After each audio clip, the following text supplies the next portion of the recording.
দর্শক দেখতে পাচ্ছেন যে এই জায়গায় একটা অ্যাক্সিডেন্ট হয়ে আছে, আর এই অ্যাক্সিডেন্টটা গতকালকে আমি বলেছিলাম রাস্তা ভাঙার কারণে। তো এই আহ, ভাঙার কারণে মনে করেন যে এই অ্যাক্সিডেন্ট হয়েছে। তো চলেন আমি দেখাবো আজকে যে এই এই ভাঙাটা কোন কারণে হয়েছে। তো এই জায়গায়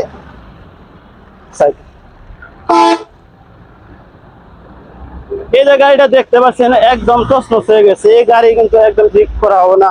তো এই জায়গায় আমার মনে হয় না যে এই জায়গায় এই যে রাস্তাটা আছে, তো এই গাড়িটা উল্টে যাওয়ার কারণে কিন্তু কারণটা হচ্ছে এই জায়গাটা দেখতে পাচ্ছেন। গতকালকে আমি বলেছিলাম যে এই জায়গায় যে কোনো একটা দুর্ঘটনা ঘটতে পারে। গতকালকে একটা ভিডিও দিয়েছি ফেসবুক এবং টিকটকে। তো আপনারা বেশি বেশি করে শেয়ার করে দেবেন আজকের এই ভিডিওটা।